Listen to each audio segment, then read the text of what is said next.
first we made Barbie and we loved Barbie, and then we hated Barbie.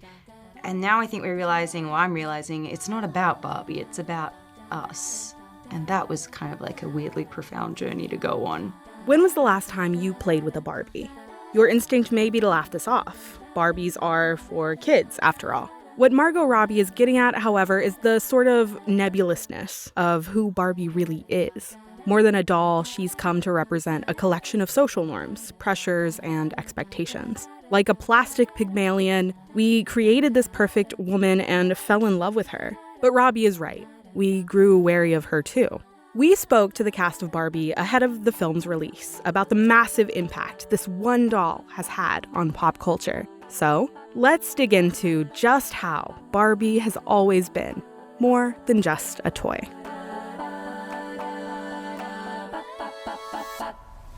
I'll be honest, when I was younger, I feel like Barbie represented to me like convention and a set of rules in which I did not have a place, and I felt kind of alienated by it. The genius of the Barbie movie, though, is that it manages to take this doll that we all assumed we'd grown past and finds ways to make her relevant to us once again. For those of us who grew up playing with dolls, Barbie became something of a taboo in adolescence, a signal of lingering childishness. Did you bring your rollerblades?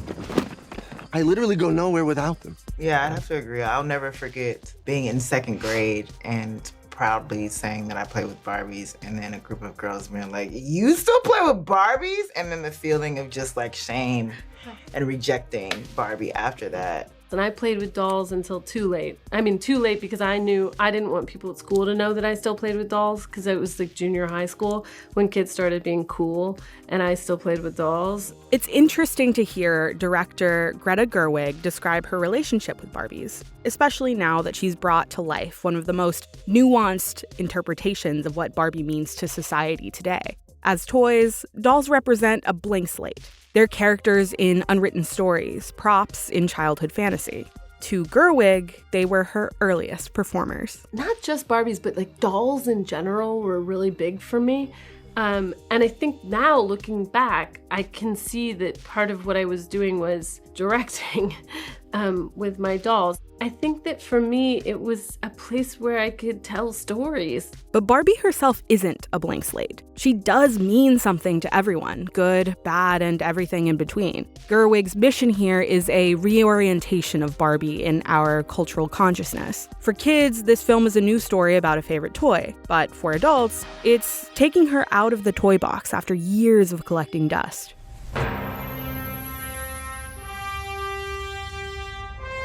In the opening scene, we begin with Barbie's inception. Barbie first burst onto the market in 1959, clad in the iconic black and white bathing suit we see in the opening moments of the film.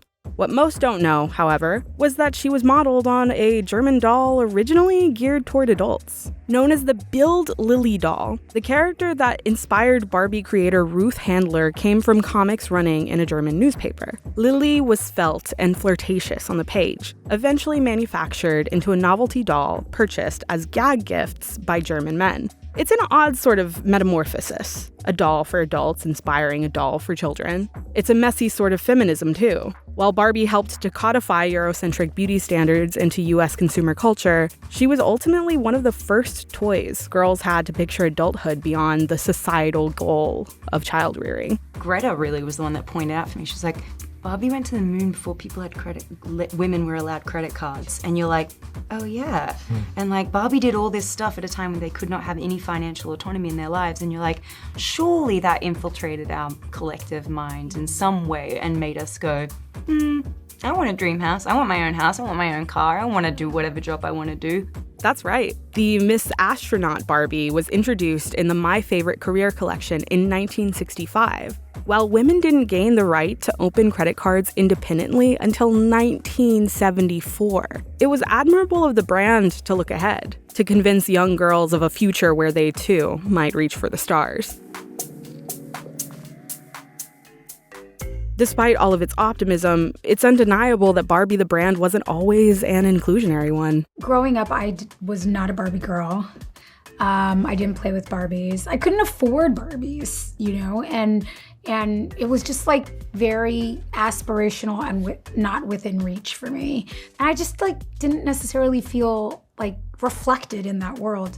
America Ferrera plays Gloria in the film, a Mattel employee struggling to connect with her teen daughter. What Ferrera draws attention to here is the way Barbie contributed to social stratification along lines of class, race, and gender. Let's be clear, no doll exists in a vacuum. It's not like Barbie herself created the concept of inequality, but she's not entirely safe from it either. It's great she gave girls a vision of opportunity, but for years, she also inadvertently contributed to a beauty standard which upheld whiteness and thinness above all. Beyond what Barbie came to represent, she fell into a strict binary of boy toys versus girl toys, so pervasive and yet so incredibly silly. The idea is that gender can somehow define interest, that girls and boys are genetically wired to prefer colors, characters, activities, and more, based on nothing more than an identity assigned to them at birth. Take McDonald's years-long practice of packing their Happy Meals based on the question, do you want a girl toy or a boy toy? At first glance, it's an inconsequential slight, something annoying to deal with, if, for instance, you're a little girl who loves the color blue. But it's also the first stirrings of social conditioning which deems women more docile and incapable and frivolous than men. I mean, there's a reason people have held disdain for anything they deem too girly. I think I came from a generation where boys didn't play with Barbies, boys played with action figures and He-Man and Power Rangers, and girls played with Barbie. And the very kind of heteronormative lens of that was oh no, it was gross, it would be gross. I don't want to play with that, ew. And I think and I hope that the world has evolved quite a bit since then. In some ways it has. In 1968, nearly 10 years after Barbie hit shelves, the company issued their first black Barbie doll, a friend of Barbie's named Christy. In 1980, they took a step further by releasing the first ever black Barbie. Designed by Kitty Black Perkins, this wasn't Barbie's friend Christy, this was Barbie, and she was black.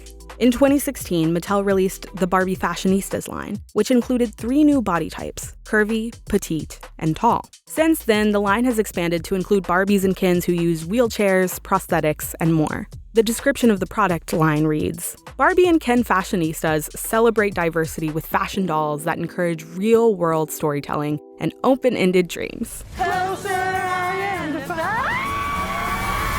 Gerwig's film seeks to reclaim Barbie for everyone, to give her a new meaning that builds atop all of our ideas of who she is without saying, no, you've always been wrong about Barbie. Coming out the other end of this Barbie journey, it's been really wonderful to get to be a part of the expansion of the Barbie narrative, where it includes more of us now, and where the story has expanded to where we get to be a part of it, and not because we've changed, but because the story has changed, right? The movie sort of, it forces a shift in perspective and a taking back of what Barbie, represents or makes you feel about yourself. That's a really fun, conversation that the movie is having. Truly, no Barbie ever judges another Barbie. No Barbie ever puts another Barbie down. The culture of Barbie Land was so brilliantly crafted by Greta and by Margot and all of the, amazing Barbies that inhabit it. And I think, to me, it's such a place of safety. The Barbie Land of Gerwig's film is aspirational. It's every dream of childhood uninhibited by the anxieties of adulthood. It's a place where your abilities as a leader aren't questioned because of your gender. It's a place where you don't have to apologize for your success. Sure, it's not perfect, but it is a place that you can dream.